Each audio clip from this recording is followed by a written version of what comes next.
Voir un petit peu comment ça va s'articuler, si réellement il va jouer à 3 derrière ou pas. En tout cas, On continue de faire confiance à Tapsoba et donc sur le banc se retrouve Balikwisha, certes, mais aussi.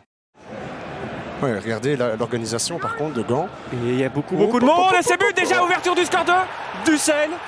0-1 pour le Standard, 90 secondes de jeu, deuxième phase arrêtée, c'est déjà bingo pour le Standard. Mais vous avez dit, c'était bizarre, Oui. il y a beaucoup d'espace dans ce rectangle de Gand parce qu'il y a peu de joueurs en fait. En fait, il a laissé 4 joueurs, ça c'est du Van Azebroek tout craché, 4 joueurs devant. Mais finalement, ça se retourne un peu contre lui parce que... c'est incroyable ça quand même. Oui, 5 Gantois seulement pour défendre face à 4 joueurs du Standard. Oui, quand ça, évidemment, c'est audacieux. Il passe assez facilement en fait devant son adversaire. C'est audacieux de le faire, Benjamin, mais quand on encaisse un but... Est-ce que c'est pas un autobut? Mais je me le demande. Oui, en fait, j'ai l'impression... Tiens, qui écarte pour Gavory qui était resté là suite à son corner. Gavory en un contre un face à Yaremchuk. Ça passe, c'est bien défendu. Au deuxième poteau, Bocadi, c'est cadré. Bolat par les joueurs de Gand. Le corner pour Kums. C'est quand il veut, c'est maintenant. Oh, oui, Arater, la feinte. Et là, c'est le but. Oui, but de Boukari. Non, c'est Nouriot. C'est Nouriot qui marque. Oui. Et qui égalise. Égalisation, un corner. Combinaison et c'est la feinte qui provoque toute l'incertitude. Exactement, parce qu'en plus, il n'y a pas qu'un peu de bol, il y a aussi Yaremchuk qui, je pense, passe à côté du ballon. Je ne crois pas que lui ce soit une feinte. Il veut frapper, il rate. Ah, je crois que c'était une feinte volontaire, mais c'est vrai que vous avez peut-être raison quand je revois ce ralenti là. Une Madjer. Oui, il y a Laïfis qui passe aussi, qui a une petite hésitation. Bon, comme toujours, il y a souvent une succession de petites erreurs ou de grosses sur un but.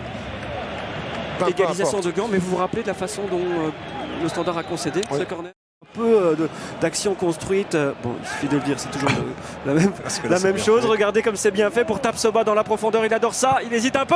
Et là, il y a un bon arrêt de Bolat qui s'était laissé un peu déporter vers son premier poteau, mais qui a eu la bonne réaction. Un bon pressing qui est bien exécuté aussi, ce qui met à mal aussi les constructions des deux équipes. Ni stat ni but avant ça. C'est pas mal ça pour Yaremchuk, qui a surpris Bodard malgré tout. C'est une frappe un peu vicieuse. Comme vous l'avez dit, je le précise, il est très précieux dans les airs. Il est fort de la tête. Et attention à la relance de Ducen face à Boukari qui est passé en retrait. Yaremchuk, la feinte, le tir et Bodard du pied, le deuxième ballon pour qui? Pour Chimirot, juste devant Castromontes. Il y avait le feu. Monsieur Visser, parce qu'il estime que ça méritait une jaune. On voit ici la petite hésitation et ça permet à Boukari d'aller vraiment au contact. Oui, ce qu'il fait très bien contre lui depuis tout à l'heure. Si j'ai cru qu'il a...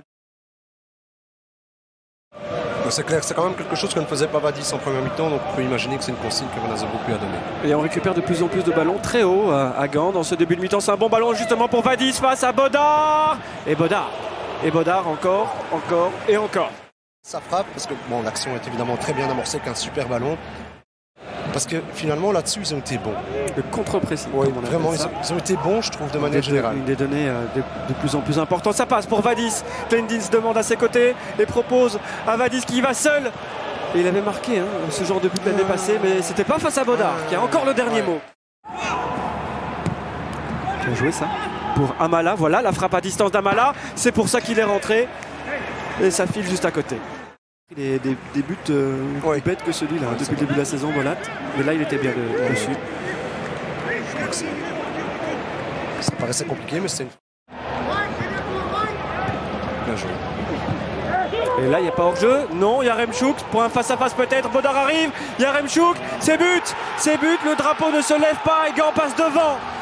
2-1 par son buteur. Vous venez de dire, il va en sortir frustré normalement. Eh bien non, sauf si le VAR intervient, mais a priori, le but est bon. 2-1 pour Gand. Dans ce match, finalement, c'est ce qui fait la différence. Il joue l'appui soutien, très bien. Et ici, c'est une grosse prise de risque. Grosse prise de risque inutile. Évidemment, là il y a de la place entre Ducen et Gavory.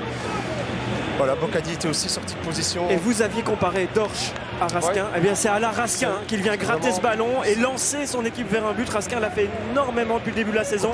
Mais là, l'Allemand est récompensé pour son abnégation. Il fait un bon match. Il fait un excellent match. Et alors, la pichenette aussi, le petit chip là, de Yaremchuk est magnifique. Monsieur Visser demande à son quatrième arbitre s'il peut encore continuer un peu.